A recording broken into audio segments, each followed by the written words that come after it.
अक्सर आप लोग मुझसे पूछते हैं कि हमें ऐसी कोई टेक्निक या कोई योगिक क्रिया जैसे कोई मेडिटेशन, ऐसी कोई टेक्निक बताइए जिससे हम अपने ब्रेन की पावर को बढ़ा सकें। आप हमारे ब्रेन को तो जानते ही हैं, ये कितना जटिल है और काफी मिस्टीरियस भी। इसमें ऐसी बहुत सी संभावनाएं छुपी हुई हैं, यानी ऐसी बहुत सी शक्तियां जो एक साधारण मनुष्य में कभी एक्टिव हो ही नहीं पाती और मनुष्य उन्हें इस्तेमाल किए बिना ही मर जाता है। लेकिन क्या हो अगर आप अपने ब्रेन की उन संभावनाओं को एक्टिवेट कर सकें जिनका आप कभी इस्तेमाल ही नहीं कर पाते। आज हमारे पास में कुछ ऐसी ही टेक्निक हैं जिसके प्रयोग से या कहीं कुछ प्रैक्टिस से आप अपने ब्रेन की क्षमताओं को बढ़ा सकते हैं। आप एक साधारण मनुष्य से इंटेलिजेंट पर्सन में बदल सकते हैं। ये वीडियो पूरा एंड तक देखना, आपको इसमें 1 सेकंड का भी हिस्सा मिस नहीं करना है। और आप चाहो तो इस वीडियो को रिपीटेडली देखकर या इसे डाउनलोड करके ये प्रैक्टिस डेली कर सकते हैं। What are we waiting for, let's begin. तो आज हम अपने माइंड पावर को इंक्रीज करने के लिए जिस क्रिया का प्रयोग करेंगे उसे कहते हैं मेधा क्रिया। और इस मेधा क्रिया को करने से मनुष्य की मेधा शक्ति बढ़ जाती है। और मेधा क्रिया का यह प्रोसेस आपकी श्वास पर डिपेंड करता है, यानी आपकी श्वास ही वह ईंधन है, वह शक्ति है जो आपके भीतर सोई सभी शक्तियों को जगा सकती है। बस उसे प्रयोग करने का तरीका थोड़ा अलग अलग है जो अलग अलग संभावनाओं को जागृत करती है। तो आपको इस क्रिया को करने के लिए सबसे पहले ज्ञान मुद्रा बनानी है। आप ज्ञान मुद्रा बनाकर बैठ जाइए किसी साफ स्थान पर और फिर जोर से एक लंबी श्वास लीजिए, कुछ ऐसे। और याद रहे, जैसे ही आप श्वास ऊपर की ओर लेते हैं एक लंबी श्वास जोर से, तो श्वास को लेते हुए आपको अपनी गर्दन भी पीछे की ओर ले जानी है। आपका जो सिर है वो पीछे की ओर श्वास के साथ झुकना चाहिए। देखिए, आप जो श्वास लेते हैं और जब आप श्वास छोड़ेंगे तो अपनी श्वासों को छोड़ते हुए अपने सिर को आगे की ओर यानी गर्दन आगे की ओर झुकाते हुए लाना है। आपकी श्वास जिस फ्रीक्वेंसी में छूट रही होगी उसी फ्रीक्वेंसी में आपको धीरे धीरे अपनी गर्दन और सिर नीचे की ओर लाना है और उसके साथ ओम का जाप करना है। अब देखिए, इसके पीछे किस प्रकार का साइंस काम करता है। आप जो श्वास लेते हैं उसमें होती है ऑक्सीजन, और वो ऑक्सीजन श्वास के जरिए आपके शरीर के भीतर जाती है, आपके ब्लड में जाती है, आपके ब्रेन में जाती है। जितनी ठीक मात्रा में ऑक्सीजन आपके बॉडी में जाएगी और आपके ब्रेन में जाएगी, उससे आपकी मशीन, ये सिस्टम बहुत अच्छे से काम करेगा। जब आप श्वास ऊपर की ओर एक झटके में लंबी सांस खींचते हो तो भरपूर मात्रा में ऑक्सीजन आपके भीतर गई। आपने अपनी गर्दन या सिर को पीछे की ओर किया, उससे वो ऑक्सीजन आपके ब्रेन के उन हिस्सों तक पहुंचती है जो निष्क्रिय पड़े हुए हैं या कहें डीएक्टिवेट हैं। श्वास का या कहें ऑक्सीजन का वो धक्का ब्रेन के उन सोए हुए तंतुओं पर पड़ता है जिससे कि वो सक्रिय होने लगते हैं। आपके ब्रेन के न्यूरॉन पहले से बेहतर काम करते हैं और आपने इस श्वास के प्रयोग के साथ ओम के उच्चारण को भी जोड़ दिया। तो ये तो सोने पे सुहागा हो गया, क्योंकि ओम के मंत्र में ऐसी ध्वनि, ऐसा वाइब्रेशन होता है जो आपके भीतर रहस्यमय तंतु जो डीएक्टिवेट हैं, वो शक्ति, वो संभावनाएं, ओम की वो ध्वनि उन पर प्रहार करती है और उन्हें जगाती है। ये वाइब्रेशन कोई साधारण वाइब्रेशन नहीं है। ओम का वाइब्रेशन ये समस्त अस्तित्व का वाइब्रेशन है, इस यूनिवर्स का वाइब्रेशन है। तो एक बार फिर से मैं इसे करके सुनाता हूं।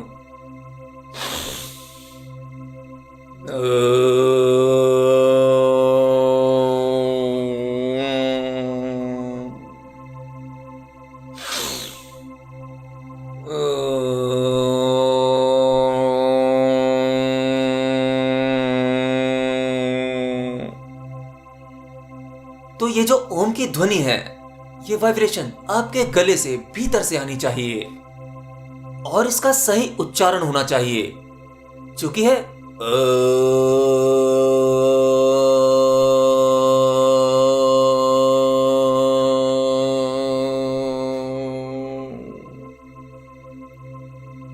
अब जरा इस पर गौर करना। मैंने इसे अ से शुरू किया और केवल ध्वनि के साथ आने दिया। इसमें कोई शब्द का उच्चारण है ही नहीं, ये केवल ध्वनि है। इसमें आमतौर पर लोग क्या गलती करते हैं, माँ का भी उच्चारण करते हैं। असल में माँ का कोई उच्चारण है ही नहीं, बस इसे लेकर आना है, अ से उठना है और बस। और जब इस ध्वनि को लेकर आप नीचे तक आते हो, अपने रूट चक्रा, मूलाधार चक्रा तक, इसे वहां छोड़ना होता है। और इसे छोड़ते छोड़ते वो ध्वनि अपने आप माँ की ध्वनि जैसी लगने लगती है। तो इस हिसाब से ये बन जाता है तो अब आपका सवाल यह होगा कि इस प्रयोग को हमें कब करना है। देखिए, इस प्रयोग के सबसे जबरदस्त फायदे होते हैं अगर आप इसे मॉर्निंग में करते हैं। आप सुबह जब भी उठ पाए, 5 बजे 6 बजे, तो बस आपको ज्ञान मुद्रा बनाकर इस प्रयोग को करना है। आप इसे अपने डेली रूटीन में भी शामिल कर सकते हैं। जब आप सुबह उठकर प्राणायाम करते हैं, योगा करते हैं या जो भी क्रिया करते हैं, ध्यान वगैरह, आप इसे बस उसके साथ शामिल कर लीजिए। 5-10 मिनट इस प्रयोग को करेंगे तो आप देखेंगे आपके अंदर कितने बदलाव आएंगे। इससे आपकी मेमोरी और कंसंट्रेशन पावर जबरदस्त हो जाती है। आपकी मेगा शक्ति जागने लगती है। ये कुछ वैसा ही है जैसे स्वामी विवेकानंद जी किसी भी किताब को केवल एक बार पढ़ने पर पेज नंबर वाइज एक एक शब्द याद रख पाते थे। असल में उनकी मेगा शक्ति एक्टिवेट थी। उन्होंने अपने ब्रेन के वो तंतु सक्रिय कर लिए थे और इसे आप भी सक्रिय कर सकते हैं। यह एक प्रयोग आपको समझ में सफल बनाने के लिए काफी है। तो अगर आप 7 time daily early in the morning ये प्रयोग करते हैं, 7 बार आपको लंबी सांस अंदर खींचकर और फिर ओम की ध्वनि अपने भीतर से बिल्कुल सही उच्चारण के साथ आने देनी है। और तब यह प्रयोग आपको कॉस्मिक इंटेलिजेंस यानी ब्रह्मांडीय ऊर्जा से कनेक्ट करेगा और इससे आपकी बॉडी, माइंड, सोल और चक्रास की सबकी हीलिंग हो जाएगी। आपका ऑरा शुद्ध हो जाएगा और एक पॉजिटिव एनर्जी छोड़ेगा। और क्या आपको पता है, जब आप ओम का उच्चारण सही प्रकार से करते हैं तब आप अपने भीतर वो ध्वनि स्वयं में ही सुन सकते हैं, बिना उच्चारण किए भी और इस यूनिवर्स में भी। और जब आप आंखें बंद कर गहरे ध्यान में बैठते हैं तो आपको अपने भीतर का अंतर आकाश दिखाई देता है, वही यूनिवर्स जो भौतिक यूनिवर्स है, और उसमें भी आपको वही गूंज वही सुनाई देता है। इसी को कॉस्मिक एनर्जी से कनेक्ट होना कहते हैं। तो चलिए जाते जाते एक बार और इस प्रयोग को मेरे साथ करिए। प्लीज ये अभी करना है और आपको ये daily early in the morning करना ही है।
अब जरा देखो अपने आप में, आपको कुछ अलग सा महसूस हो रहा होगा। एक अलग सी फीलिंग होगी, बिल्कुल फ्रेश। आप ताजा महसूस कर रहे होंगे। दिमागी तल पर भी आप कुछ अलग सा फील कर रहे होंगे, जो फिजिकल से थोड़ा अलग है। आई मीन भौतिकी नहीं है, कुछ भीतरी, कुछ अलग ही अनुभव, राइट? आपको अपनी चेस्ट पर या उससे नीचे कुछ वाइब्रेशंस महसूस हुए होंगे। ओम की ध्वनि के साथ कुछ तरंगें सी महसूस हुई होंगी। एनीवे, यही शक्ति है जो आपको भीतर से डेवलप करेगी और आपकी ब्रेन की शक्ति को बढ़ाएगी। और लास्ट में एक बात याद रखना, ये कोई ऐसा प्रयोग नहीं कि जिसे एक बार किया और चमत्कारी रूप से आप पूरी तरह से ट्रांसफॉर्म हो जाएंगे। नहीं, धीरे धीरे प्रैक्टिस करते रहने से आपका सही तालमेल और सही ध्वनि यानी सही उच्चारण निकल पाता है। और जब क्रिया ठीक से होने लगती है तो लगभग 21 दिनों बाद आपको अपने भीतर फर्क दिखने लगेंगे। इसके बाद भी आपका कोई सवाल या सुझाव हो तो मुझे कमेंट बॉक्स में लिखकर जरूर बता देना।